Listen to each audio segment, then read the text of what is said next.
Okay, we're going to talk about TVA endurance or bracing endurance.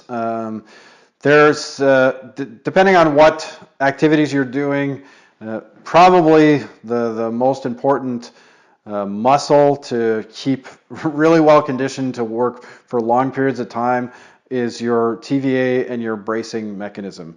Because certainly in sports, there could be a number of things that you do that are over an extended period of time.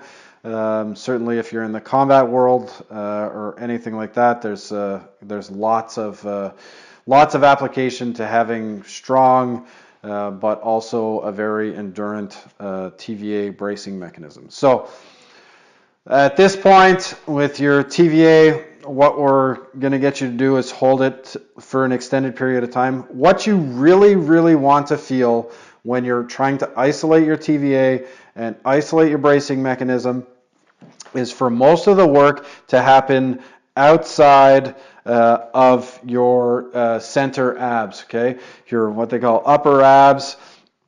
Rectus abdominis goes all the way, from your rib cage down. You want the work to be happening outside of that.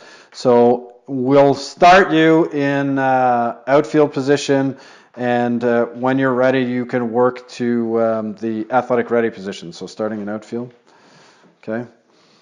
At this point, if you practiced it enough, you may not have to do the breathing mechanism. I'll get you to turn that way, actually. You may not have to do the breathe in, breathe out to set your TVA. This, at a certain point, we want people to stop doing that. That mechanism, we're just using your diaphragm to teach you how to use your TVA properly. So you should be able to just pull your TVA in and pull to the outsides, okay? So it's stomach concave and pulling to the outsides. The other thing is, if you dig your fingers in just below in between your ribs and your pelvis, with your TVA tight, you should be able to push out there. Once you activate your TVA and then activate the muscles on the side here to really brace properly. As you're, applying endurance to your TVA, you will feel this in your lower back. It's pulling on your lower back, it's making it fatigued, and a lot of people feel like, oh, it's making my low back sore. It's making your low back tired, and if you're still in a good neutral spine position, then it's not putting your discs at risk. You really need to be able to tolerate and be able to hold this for an extended period of time.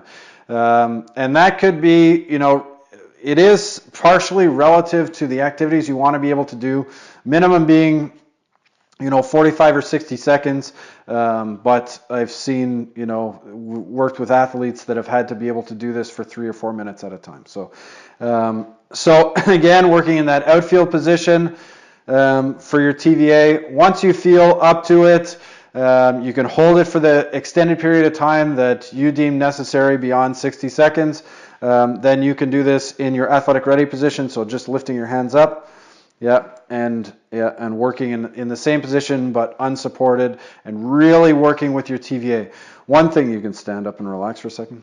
One thing that does happen with the TVA, you can face the camera, is you're going to get to, like whatever, if you've set yourself, I got to be able to hold this for 90 seconds or 120 seconds, you get to, 60 or 70 seconds and you just can't feel that muscle working anymore. It's just hyper fatigued.